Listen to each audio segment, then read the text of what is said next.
We are rolling. We are recording. We got Jesse Pollock joining the podcast from his crib in downtown Toronto, the face of Bardown. Jesse Pollock, welcome to the Hockey Illuminati podcast, my friends. Pleasure to have you here and connect with you on a level outside of Instagram comments and DMs. One of the many faces of Bardown, and Frankie, it's a pleasure because usually when I interact with you, man, you're chirping me about my Jets. So Let's get into it a little here. Always. And just that's a good teammate answer there. One of the faces, yes, there's a lot of beauties over at Bardown, but I know when people think of the brand, you're one of the first people that come to mind. That's, more or less what I was getting at there. Now, I know that you were having burgers with Pierre-Luc Dubois not long ago, right? Yes, in Winnipeg. Sir. Okay. So, those look pretty good, but I got to tell you about a place just north of the city that I think has better burgers. That is Vic Park and Shepherd. Have you ever heard of Johnny's Burgers? Man, I have heard of Johnny's Burgers. Okay. You've never been? I've never been. I keep it to the downtown core for the most part. But you know what? I'm really glad that you didn't say Weber's because everyone here freaks out at Weber's. I'm like, no offense to Weber's. Like, it's a good burger. But if you think that that's like the best burger you've ever had, then you ain't living. You ain't living right. Weber's is a budget burger. It's a good burger, but it's a budget burger. Johnny's is big. And it's beautiful, and you go there. There's nowhere to sit down. You get in, you get out. So maybe I'll take you there one time. But I think the only problem is I know the guys there are diehard Leaf fans. They got a Leaf jersey hanging out in the background, and I think one of the guys flipping burgers is one of the guys that you took a shot at when you were on the street last year wearing a sign chirping Leaf fans. So I'd bring you there, but I don't want someone to spit in your burger. I feel like people have done worse things to my burgers, to be honest with you. There are a lot of people who don't like me out there, so it's cool. It's cool. A lot of them are Leaf fans. I like you, but I know. You've rubbed some Leaf fans the wrong way. Good. But what the funny thing is, I have a lot of respect for that because what you do to Leaf fans is what I do to Habs fans, pretty much. Yeah, you get it. I do get it. I do get it. We're playing the game. We know what's up. Yeah. Are the Leafs the most annoying fan base in hockey? You know what? I thought so for the longest time. And then I released a tweet about Mark Scheifele during the series last year involving Jake Evans. And then I realized that I think Habs fans are worse. They are worse. Thank you. Yeah, the Habs fans are awful. I cannot stand them. And I have so many I have family members who are Habs fans. All my mom's brothers are from Montreal. They're from Montreal, so my mom's brothers are all Canadiens fans, and they're so annoying. And look, I released a tweet about the Scheifele Evans play. Yep. And I was very concerned. I obviously was concerned about what happened to Evans. It was scary. Yeah. But I just know how people can be on Twitter. And I just wanted to say, before everyone attacks Mark Scheifele, let's just remember this is like the first time this guy's ever done anything like this before. And he's not a malicious person. I think it was just like in the heat of the game. He was emotional. It was a weird game for him. So I tweeted that. And I just said, I don't think he meant to hurt Evans on the play. And when I said that, I'm not talking about the actual hit. I'm just saying, I don't think Mark Scheifele intended to send Jake Evans off on a stretcher is what I was trying to say. Obviously not. I don't think that that's who Scheifele is as a person. And, I could have worded my tweet differently for sure. And, definitely a learning lesson for me because Twitter is a very emotional app. It's very quick and people are very quick to attack people on it. But Habs fans were just, not only Habs fans, Montreal journalists were like coming at me. And then like a couple days go by and then like what I said seemed to have cooled off considerably because like people actually like were able to wrap their head around what happened and people were hearing that like Scheifele's family was being threatened. So I don't know. Personally, I really, really do not like Canadiens fans. They bother me like a lot, but it's just funner to piss these fans off. Yeah, I don't understand that. Yeah, we are very easy targets. And we got something in common because Jesse, my mom's family is all from Montreal as well. And, oh, really? And their families, their family is so annoying. In fact, two of my little cousins, Marco and Jason, they love you. And they're going to be heartbroken when they find out that Jesse thinks that Habs fans are annoying. Now, we will say that we shouldn't be painting all fans with the same brush. There are good and bad fans in every fan base, right? For certain. 100%. But I would agree with you that Habs fans, they're a little smug, Okay. They think their ish don't stink because they've got all this wonderful history and they've got all these Stanley Cups and all these. No one cares about that history. No one. Their drought is just as pathetic as Toronto's and as Winnipeg's, but they act like they are, King Daddy Topper. And it just puts a massive smile on my face to see them dead last in the show. It really does. You know what, though? One thing I will say, it's not like I don't respect Habs fans. I respect the passion. Yeah. I respect how much Habs fans love their team and they care. And any fan base that shows that they care about their team is good for me. Like you already have my respect. But I think Habs fans are just annoying and a little irrational with the way they think. A little? Yeah. They just. I have these couple guys who I went to Israel with for the Strip Birthright, and they're the most annoying Habs fans.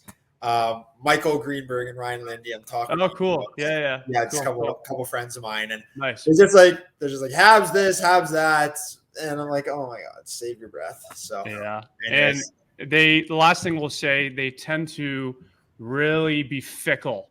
Okay, and for those people who don't know what fickle means, Google that. Go pick up a dictionary. They're very wishy-washy. The team starts not doing so well. Oh, they're not going to the rinks anymore. Yeah.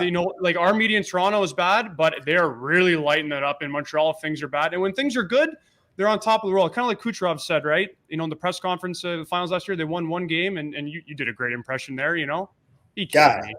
Come on. Give us one. Yeah.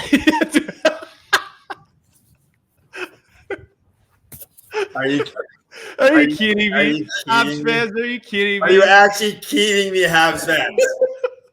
Okay, let me put my shirt back on. Put your shirt on. You're making all the ladies nervous, Jesse. Put the shirt on. I'm even blushing right now. Great. Yeah. But anyways, the Habs will move on. They are not going to win first overall. They're not going to win the lottery draft. The hockey gods already spilled all their magic in the playoff run. They got none left. Arizona's going to get that number one pick. You heard it here first. Anyways. You would hope so. They've been through it all, that organization. I hope so. I know. Let's pray, buddy. Let's pray. So I'm glad we can bond on that. And we both got some family in Montreal. We'll talk more about our teams in a bit here, but I want to just talk a little bit about your career here, buddy. I mean, you've been at TSN for 6 years? Yeah, I guess I started in 2015 was the first year I interned. Yeah.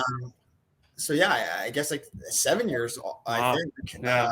I was there. I interned almost at the beginning of Bardown, and then I was away from Bardown for a bit because I had school and I wanted to travel, and then I ended up finding a more permanent role while I was in school, which was exhausting, if I'm being honest. But I'm so glad I did it, and I learned a lot about the grind that Bardown is. Just everyone thinks like, oh yeah, like Bardown, like we have a blast. Don't get me wrong, but we work really hard. Absolutely. And we had to work really hard to get to where we wanted to be. And I still think we're obviously still working hard to get to where we want to be.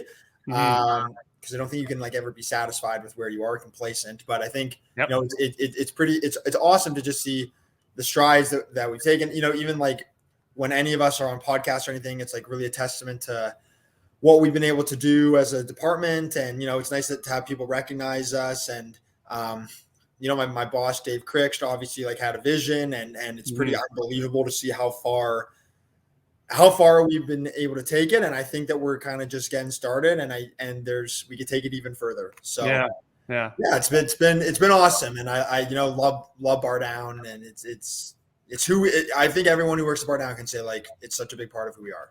Yeah, no, it's so cool. And, just to go back to what you said at the top of that answer, it is a grind. And people see content creators and guys on TSN, Sportsnet, even, smaller guys like myself with their own little platforms. And, oh, look at these guys having fun making videos and just talking hockey. And there's a lot of ups and downs in being in media. And I'm sure there are some days where you've been dang, this is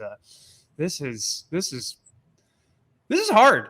And it is, right? So what is tell the audience, what are some of, everyone sees how glorious it is on their phones to be a content creator for TSN and making stuff, but tell us a little bit about behind the scenes, and I guess maybe some of the challenges that you guys, that the industry faces maybe.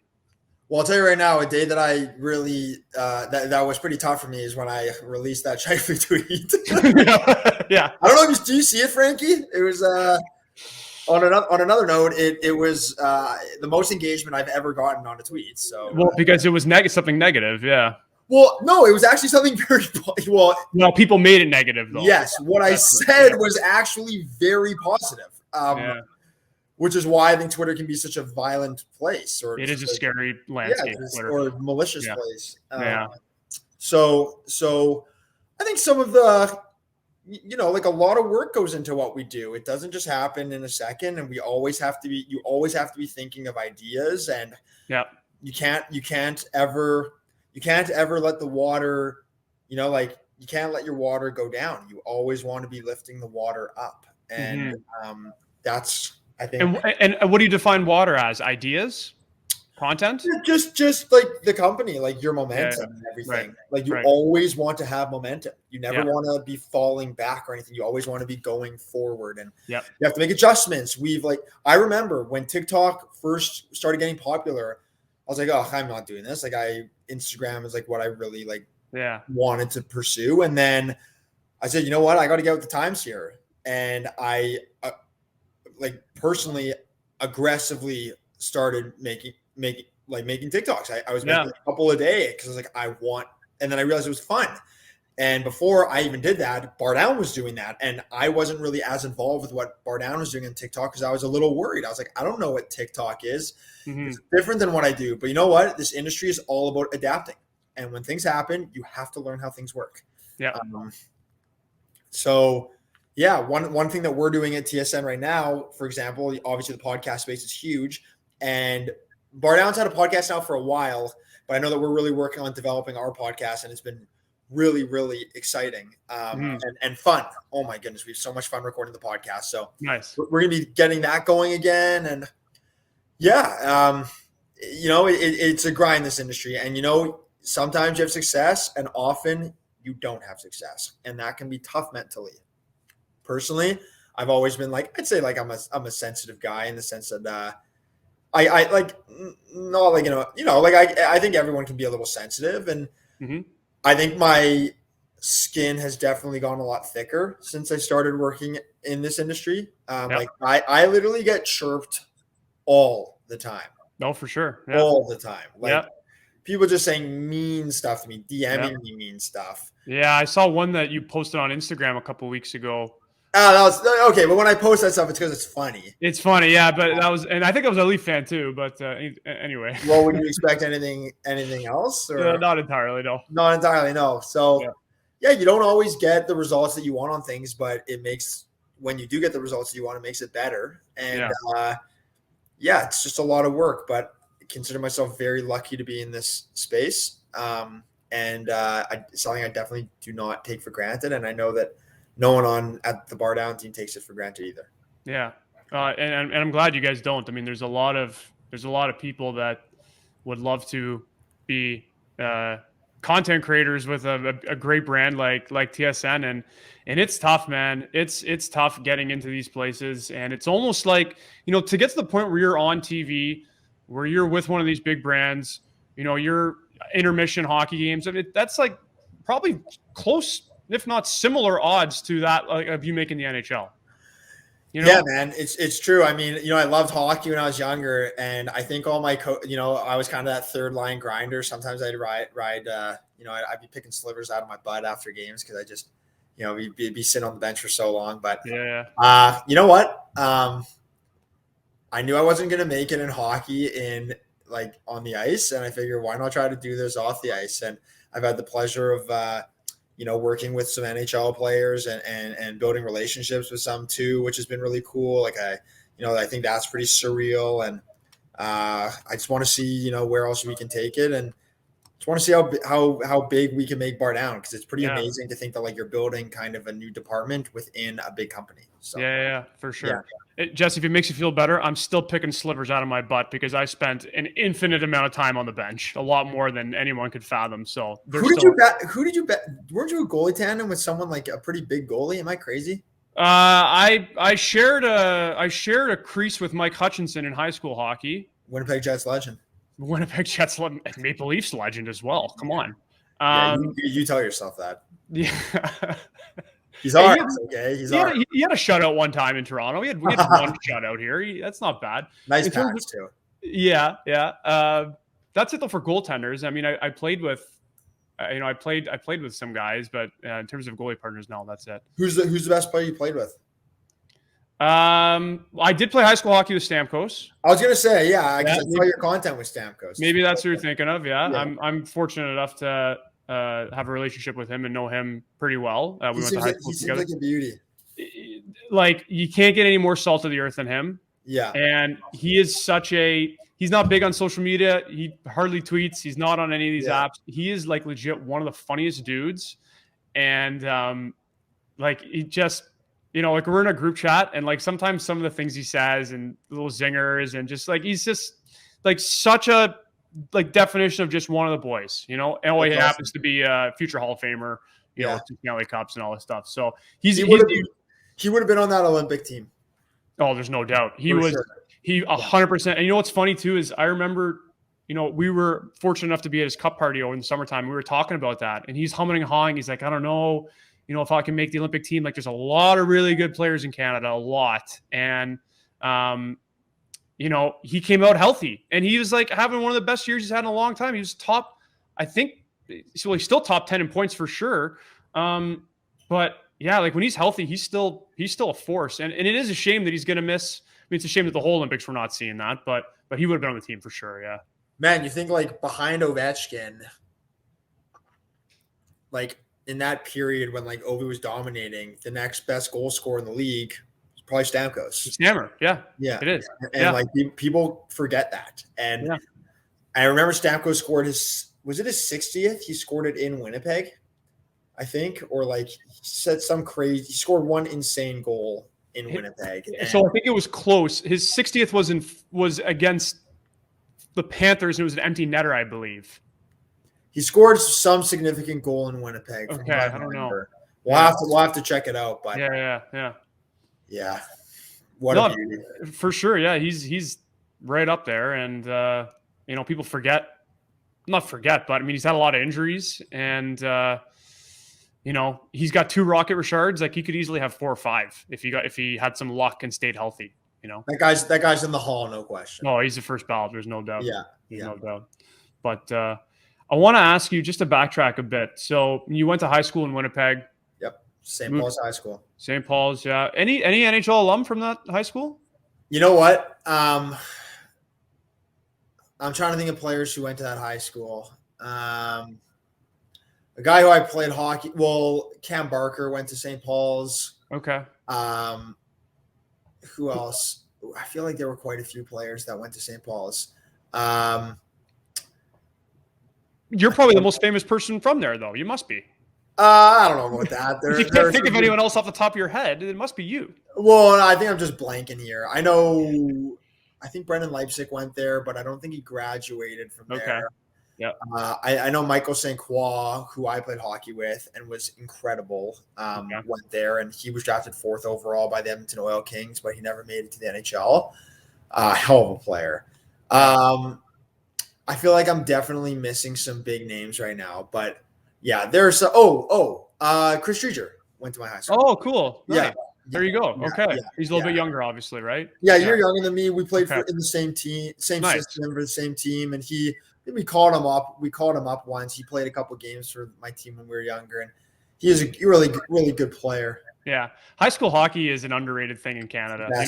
It's a big deal in the States. You hear about it in Minnesota and New York, but man, like some of the best years that I had were playing high school hockey and just like representing your high school and getting to miss classes, and playing other rival schools. Like, dude, it's an underrated thing. When you're playing your rival school in a packed barn, all of their fans are on one side, all of your fans are on your side, and like you score and you just jump into the glass. After I only had a couple of those, so I wasn't scoring much in high school, but I had one goal I remember.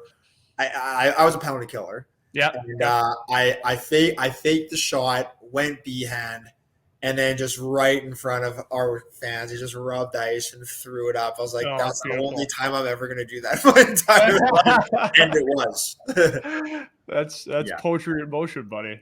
Yeah, man. Yeah, Yeah. it's a great feeling, and high school hockey's underrated for sure. It is underrated, especially when you're that age, because you're playing for club teams, right? And like, there's no fans of your club teams other than like your parents and family, you know, and like maybe if your girlfriend or something. But yeah, like when you're playing rival schools, I remember sometimes, you know, I was at Brother Andre, and we had a lot of NHLers that went through our program. Well, we had at one point that we had Stamkos, we had Mike Hutchinson. Delzato had a quick cup of coffee at Brother Andre. Some other guys that went to be a little bit older, Rafi Torres, Steve Weiss. Mitch Marner is from the area, but he could have, in theory, Was it maybe Richmond Hill or Thornhill? he's from Thornhill, yeah. There's other guys I'm forgetting too, but yeah, at the end of the day, like high school hockey is awesome, and yeah, for sure, good days. But so you, from high school in Winnipeg, you come to Toronto, you go to Ryerson, and you know from there you start, you know, doing some intern work. I know you were working on another podcast, you know, non-TSN related, right, in the early days.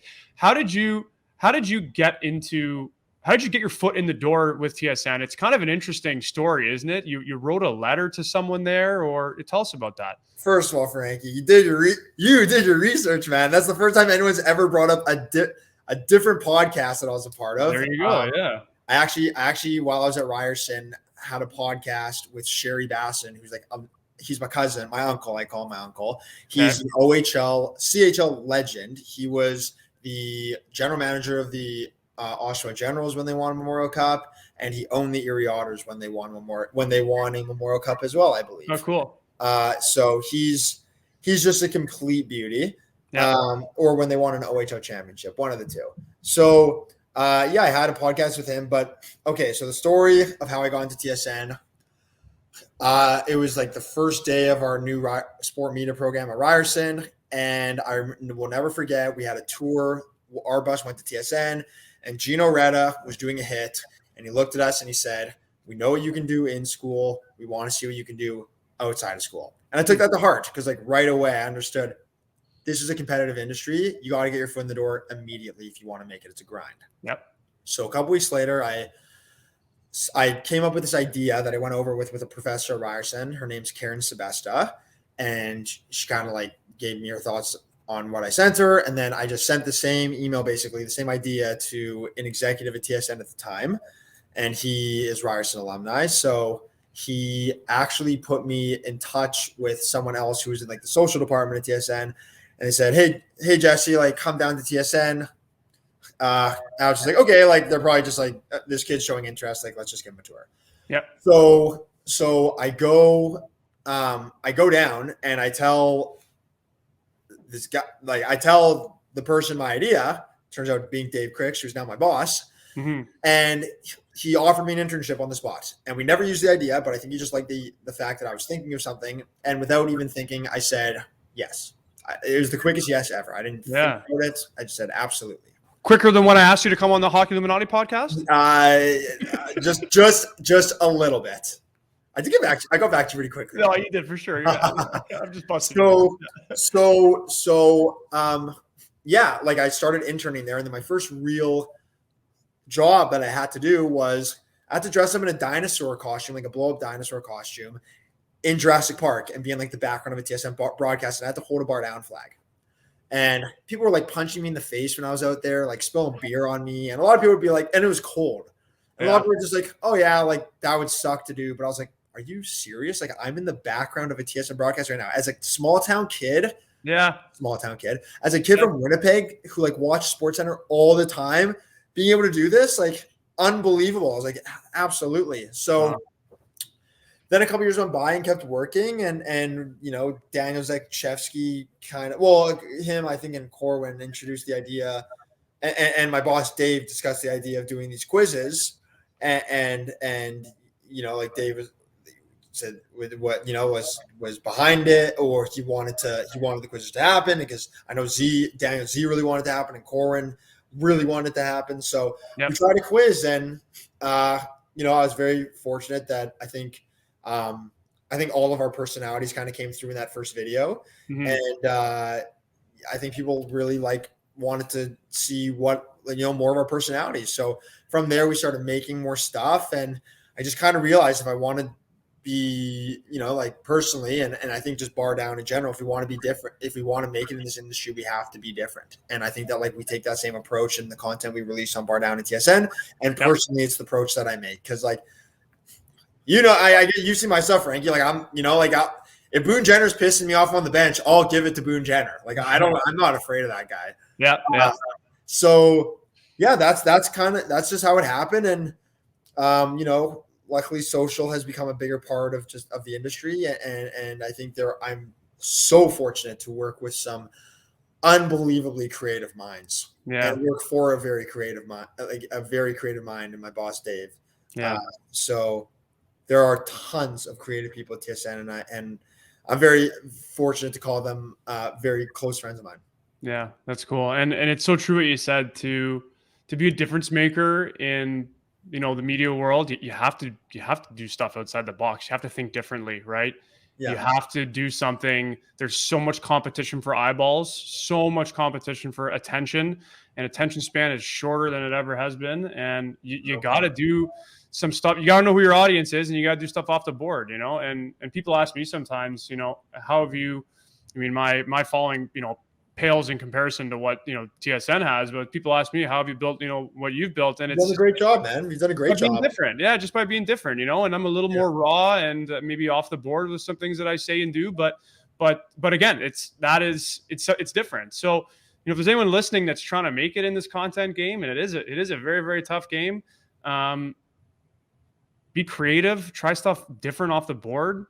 What other advice would you have? Jesse, if there's kids that are listening that, maybe want to get in the industry one day, or starting their own Instagram page from scratch, and they want to, turn it into something, what other advice could we give them? Find people that you like having fun with and know that you can work well with, and make something great together, because Bardown would not be what it is today if we weren't all such good friends. It's what you see in these videos is how we always are with each other. It's very natural. That's why sometimes I'm just like, wow, this video turned out really well, and we didn't even have to do anything crazy, because we were just being ourselves. And especially I'd say the road trip videos, when we're when we go on these trips, this is just us having a great time together. Bardown wouldn't be what it is. And I know personally, and I know a lot of other people at Bardown would say the same thing, but I'll just speak on behalf of myself. No way I would be even close to where I am in the industry, or I would be able to have achieved anything without, my buddies at Bardown and people who have helped me make, this goes from just our coworkers, camera people, graphics people, editors, producers. It's such a team thing. It's such a team game. And you got to be a good team player if you want to accomplish anything.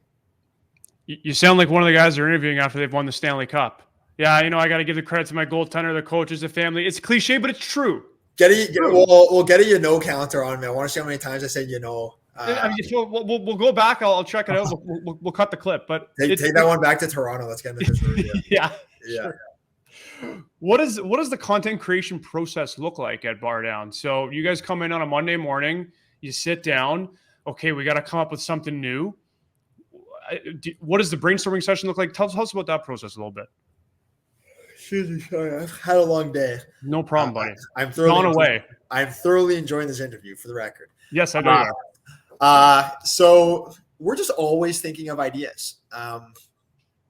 Just always, we have stuff in the pipeline, and I know my boss encourages us to think of our own ideas as well. He thinks of so many ideas. But we have opportunities presented to us. But mostly, it's we're just always brainstorming together. What can we do? How can we raise the water? And I think we're just all always thinking. Personally, this is very valuable, having a phone. Oh, I was going to say, I hope that there's nothing too crazy on my phone here.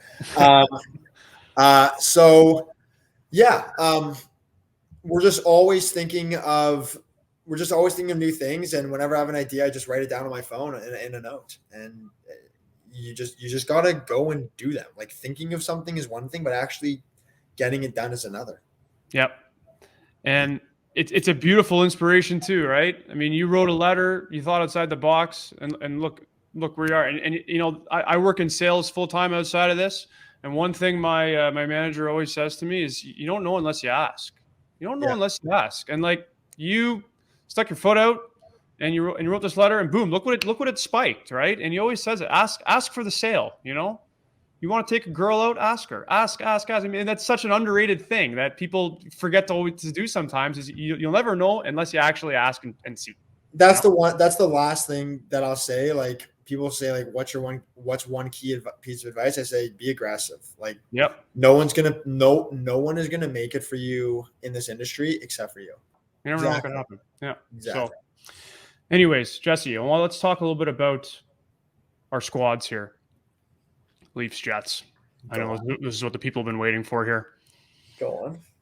So, first of all, it's frustrating cheering for any Canadian team, no matter what your Canadian team is. It's frustrating. There's no Canadian team that's fun to cheer for. There really isn't. Okay, there was a brief moment with the Habs last year when it was fun, but now look how miserable they are. Okay, Jets fans, you guys thought you were winning the cup last year. Oh, boom, 4 straight sweep. Leaf fans, oh yeah, we thought we were going to go on a run too. Nah, 3 straight. We suck. So I don't even know where to start here, but like, what is going on with the Jets this year? I mean, as of recording this podcast, they're 5 points out of a playoff spot. You know, the big guns have had an up and down year. For sure, most hockey people would have had them pegged to at least be in the playoffs, but now the peg is in a battle to even get there. So, like, what's going on with the mojo of this team right now? Well, we haven't been able to find our mojo because we haven't all been clicking at the same time, man. Like one person's injured and then one person gets COVID and then it's like, and then we get a new coach. It's like, we haven't just like been able to settle and get into a groove. I mean, look at how many people have COVID right now with the Jets or have had COVID recently. Blake Wheeler's been injured. Mark Scheifele had a tough start to the season. Ehlers is injured now. I mean, we've had a couple guys who have been, you know, really good for us this year, like Kyle Connor and Pierre-Luc Dubois, both been studs. But you know, like I just think that, and Scheifele's obviously been good offensively lately. Yep. Defensively, people will have some bones to pick with him. But we just haven't been a team this year, and it hasn't been by choice. It's just been a weird year for the Jets. I think if we're healthy, there's no COVID, we're firing at all cylinders, we're one of the best teams in the league, but it just hasn't been our year. It hasn't been. And it's really, really unfortunate. And I'm wondering what's going to happen with us at the deadline, particularly with someone like Andrew Kopp. Yeah. And I mean, with Connor Hellebuck in between the pipes, I mean, the Jets are a legit contender if they find a way to. I mean, realistically, I mean, we saw what a goaltender did last year in Montreal, right? So he's not, but Hellebuck isn't having his best year, and I'm not going to say it's his fault or anything, but we've seen how good he can be. But we can see how good he can be. Carey Price wasn't having the best regular season last year either.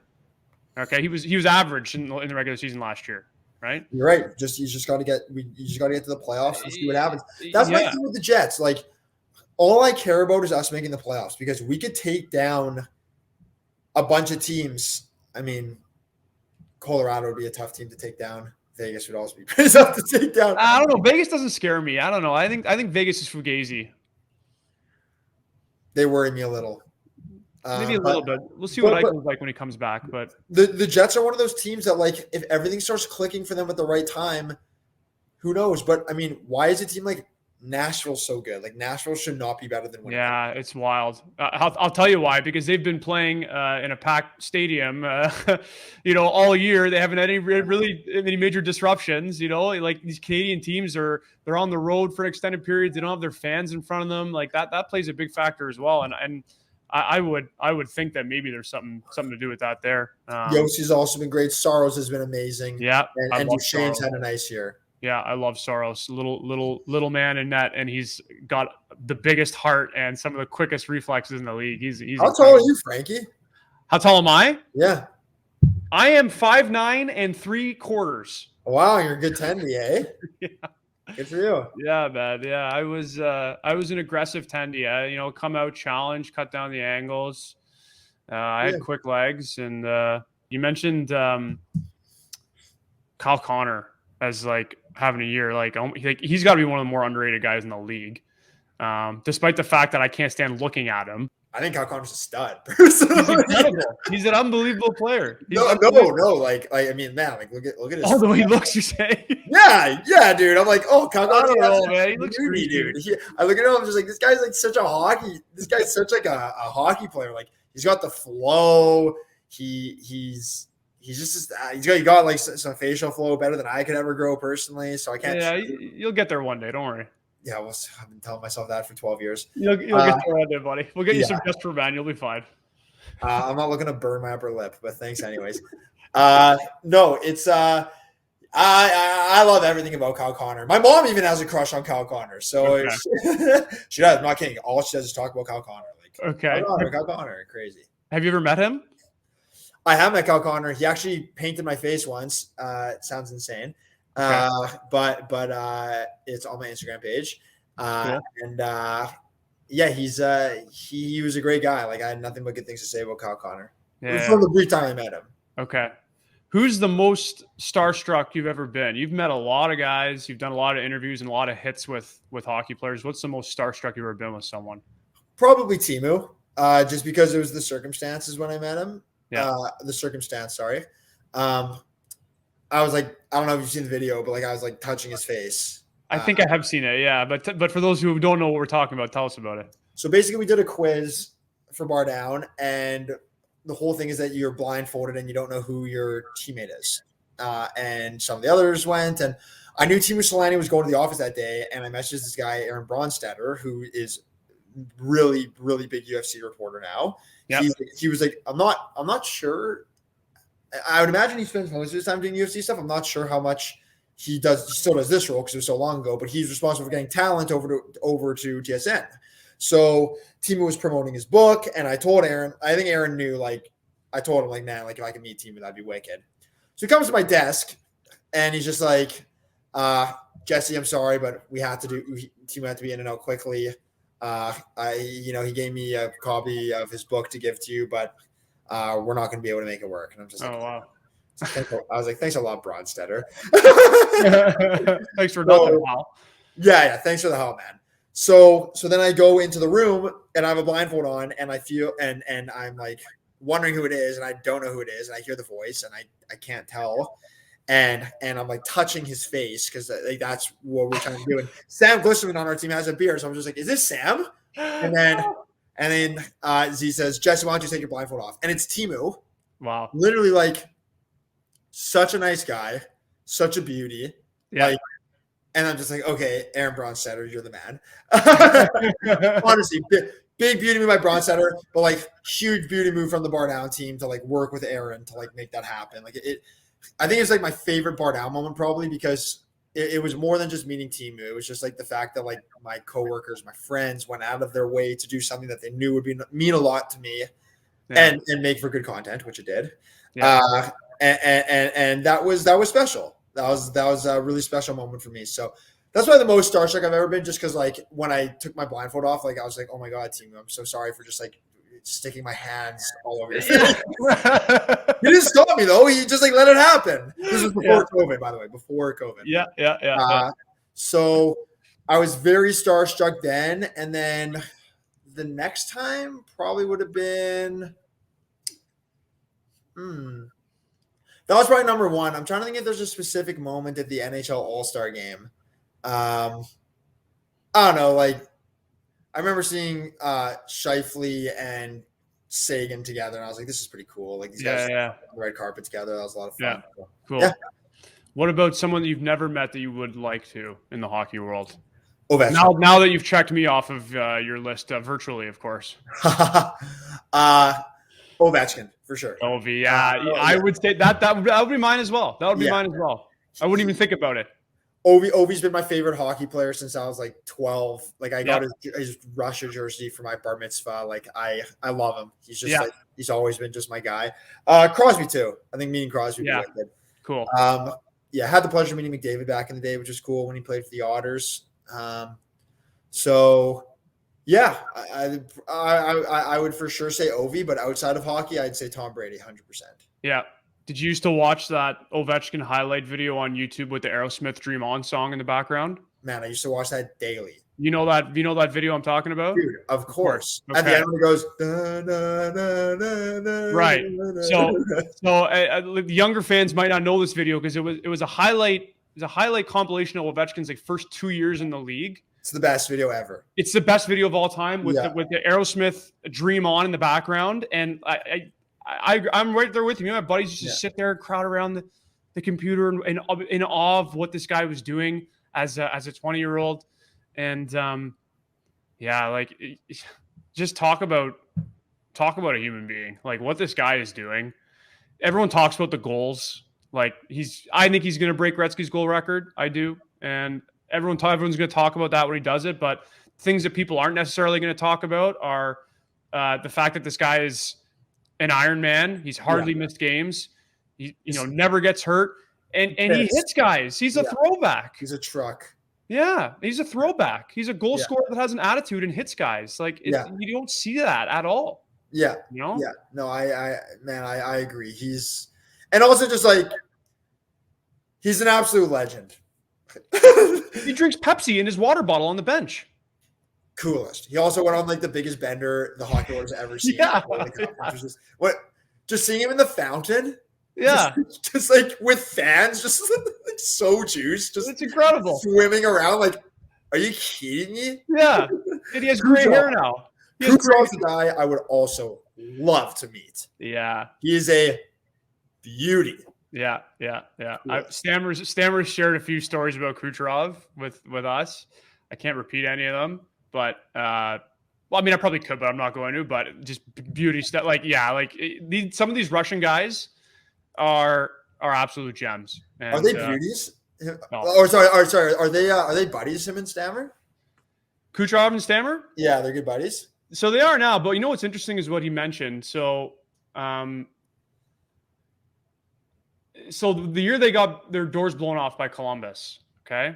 First round after they had the best season in NHL history. Yeah. And then they get swept by the Blue Jackets in what was like one of the biggest upsets, like maybe the biggest upset ever in hockey, outside of Miracle.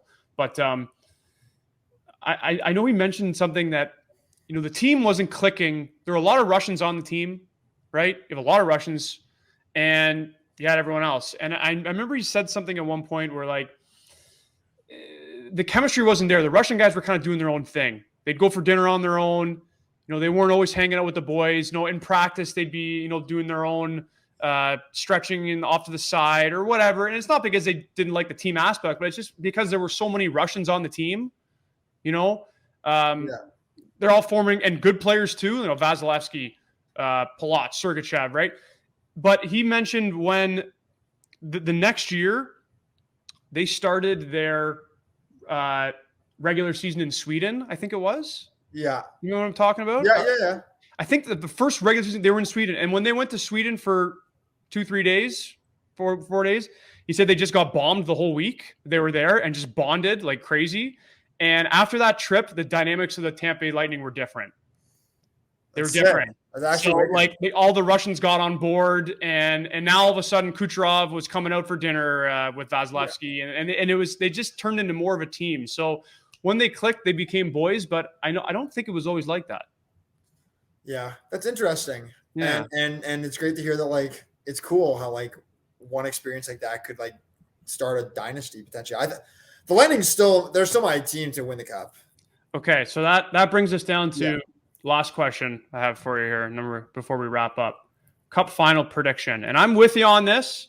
The fact that Tampa has Andrei Vasilevsky and their core still intact, absolutely they can repeat. Absolutely, yeah, they played a lot of hockey in the last 2 years, but Kucherov's coming back, Stammer's healthy. Like, of course they can repeat. But what do you got for Cup Finals prediction? I got Tampa in the finals. Okay. They're just, I can't doubt them. Like it's like before this year, it's almost like doubting Brady, but instead of Brady, just like Tampa as a team. So you think Tampa will beat my Leafs in the first round? They are going to play. They are on a crash course to play each other in the first round. I do think they will. Yeah, I think Tampa just knows what they're doing. Yeah, their veteran players are like, you can't really make up a better group of vets collectively. Yeah. And in the West, other than my Winnipeg Jets, they making the playoffs, buddy. Get over it. They're going to be sellers at the deadline. Andrew Kopp is gone. Pipe it, buddy. Another good Michigan boy. I would say it's going to be Colorado or Vegas. I'm going to go with Colorado, but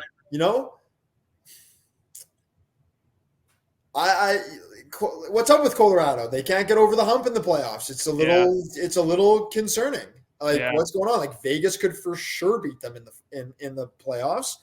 And you know who's another sneaky team that could either be really good but could also pull off an upset? Like, if Binnington can find his groove, I think the St. Louis Blues are a team that is sneaky good, because I really like Jordan Kyrou. That guy is showtime. Yeah. The Blues are lucky to have him. What a steal he was, eh? What a steal. To get a guy like that in the second round, you kidding me? Unbelievable. Insane. That's robbery. Yeah. And I agree with you with the Habs, man. Like, and goaltending is still a little dicey, you know? And I mean, last year when the Avalanche lost, it was like in that final game, like, I didn't notice anyone other than McKinnon. Like, where was everybody else? And like maybe a little bit of like Edmonton Oilers syndrome there, where like you have such a force in McKinnon and Rantanen, and like you think like maybe the guys in Colorado, you hope that they don't, lean too much on, just having those guys carry them through. So what about Kadri? Yeah, Nazem the Dream, man. I miss Nazem so much. If he was still on this Maple Leaf team, the dynamics would look a lot different. But he's having an unbelievable career year. He's going to get paid. He's so valuable. Like, what a difference someone like that will make for a team in the playoffs. Like, unbelievable. Yeah. The Colorado. Their defense is also playing at such an elite level. They're the best. I mean, you can't forget about Florida too, but I still feel like Tampa takes Florida. I just don't see them. You never know. You never know. But Carolina's also a great team. I got to give a shout out to Carolina. But yeah, I got Tampa. Colorado. I'm sure that's going to be a very popular final prediction. Yeah.